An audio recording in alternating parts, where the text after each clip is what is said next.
ನಮಸ್ತೆ ವೀಕ್ಷಕರೇ, ನನ್ನ ಚಾನಲ್ಗೆ ಸ್ವಾಗತ. ಇವತ್ತು ಮದುವೆ ಮನೆ ಶೈಲಿಯಲ್ಲಿ ಕ್ಯಾಬೇಜ್ ಪಲ್ಯ ಹೇಗೆ ಮಾಡೋದು ಅಂತ ನಾನು ತಿಳಿಸ್ಕೊಡ್ತೀನಿ. ನಾವು ಎಲ್ಲ ಮದುವೆಗಳಲ್ಲಿ ತಿಂದಿರ್ತೀವಿ ಈ ಪಲ್ಯಗಳನ್ನ, ತುಂಬಾ ಚೆನ್ನಾಗಿರುತ್ತೆ. ಅದು ಹೇಗೆ ಮಾಡ್ತಾರೆ ಅನ್ನೋದನ್ನು ಇವತ್ತು ಈ ರೆಸಿಪಿಯಲ್ಲಿ ನೋಡ್ಕೊಂಡು ಬರೋಣ ಬನ್ನಿ.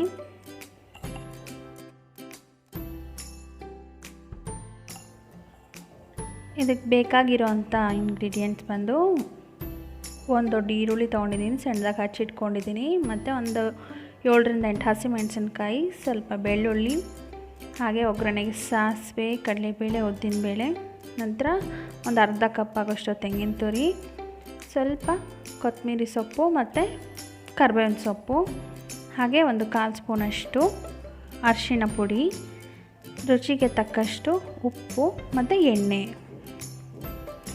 ಹೇಗೆ ಮಾಡೋದು ಅಂತ ನೋಡ್ಕೊಂಡು ಬರೋಣ. ಮೊದಲಿಗೆ ಒಂದು ಬಾಣಲಿ ಇಟ್ಕೊಂಡಿದ್ದೀನಿ. ಅದರಲ್ಲಿ ಒಂದು 2 ಸ್ಪೂನ್ ಆಗೋಷ್ಟು ಎಣ್ಣೆ, ಅದಕ್ಕೆ ಒಗ್ಗರಣೆಗೆ ಬೇಕಾದಂಥ ಸಾಸಿವೆ, ಉದ್ದಿನಬೇಳೆ, ಕಡಲೆಬೇಳೆ ಮತ್ತು ಕರಿಬೇವಿನ ಸೊಪ್ಪು ಹಾಕ್ಕೊಂಡು ಸ್ವಲ್ಪ ಫ್ರೈ ಮಾಡ್ಕೊಳ್ಳೋಣ.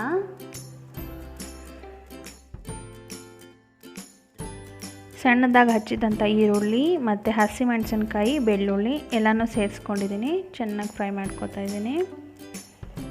ಇದಕ್ಕೇ ಒಂದು 1/4 ಚಮಚ ಆಗೋಷ್ಟು ಅರಿಶಿಣ ಪುಡಿ, ಹಾಗೆ ಸಣ್ಣದಾಗಿ ಹಚ್ಚಿದ್ದಂಥ ಎಲೆಕೋಸನ್ನ ಸ್ವಲ್ಪ ಎಣ್ಣೆಯಲ್ಲಿ 1-2 ನಿಮಿಷ ಚೆನ್ನಾಗಿ ಫ್ರೈ ಮಾಡ್ಕೊಳ್ಳಿ.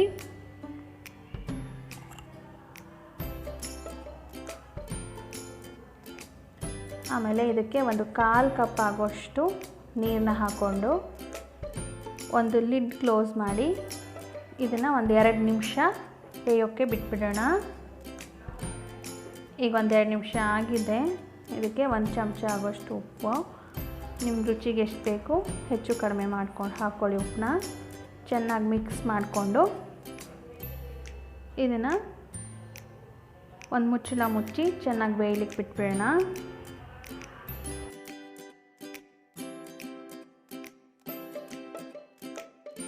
ಈಗ 1-2ರಿಂದ 3 ನಿಮಿಷ ಆಗಿದೆ. ಇದು ಹೇಗೆ ಬೆಂದಿದೆ ಅಂತ ನೋಡೋಣ. ನೋಡಿ, ಪರ್ಫೆಕ್ಟಾಗಿ ಬೆಂದಿದೆ. ಎಲೆಕೋಸು ಎಲ್ಲ ಮೆತ್ತಗಾಗಿದೆ. ಈ ಟೈಮಲ್ಲಿ ನಾನು ಇದಕ್ಕೆ ಒಂದು ಅರ್ಧ ಕಪ್ ಆಗೋಷ್ಟು ತೆಂಗಿನಕಾಯಿ ತುರಿ ಹಾಕ್ಕೋತೀನಿ. ಇದರಿಂದನೇ ಪಲ್ಯ ಟೇಸ್ಟು ಹೆಚ್ಚಿಗೆ ಆಗೋದು. ತುಂಬಾ ಟೇಸ್ಟಿಯಾಗಿರುತ್ತೆ ಕೋಕೋನಟ್ ಹಾಕೋದ್ರಿಂದ. ಚೆನ್ನಾಗಿ ಒಂದು ಮಿಕ್ಸ್ ಮಾಡ್ಕೊಳ್ಳಿ ತೆಂಗಿನಕಾಯಿ ಹಾಕಿದ ತಕ್ಷಣವೇ.